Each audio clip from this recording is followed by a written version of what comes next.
রহমতুল্লাহি ওয়া বারাকাতু। সম্মানিত দর্শক, আপনারা যে জায়গাটি দেখছেন এই জায়গাটি হচ্ছে পবিত্র জাবালে রহমতের উপরে অবস্থিত।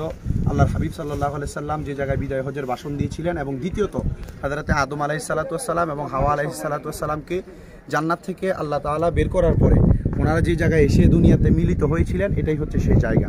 এবং পাশে যে মাঠটি দেখতে পাচ্ছেন বিশাল আকারের মাঠ, এই মাঠটি হচ্ছে পবিত্র আরাফার ময়দান।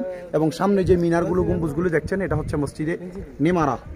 এই জায়গাতেই রাসূল সাল্লাল্লাহু আলাইহি সাল্লামের আরাফার ময়দানে অবস্থানকালে হজের সময় প্রত্যেক হাজিগণ এখানে উপস্থিত হন এবং পবিত্র জোহর এবং আসরের নামাজ একসাথে এই মসজিদে নিমারা এবং আরাফার ময়দানে তারা আদায় করে তারপর তারা এখান থেকে পবিত্র মাগরিবের নামাজের আজানের পূর্ববর্তী সময়েই এখান থেকে রওনা করেন মুজদালিফার উদ্দেশ্যে, এবং এই মাগরিবের নামাজ তারা একসাথে গিয়ে সেখানে আদায় করে থাকেন।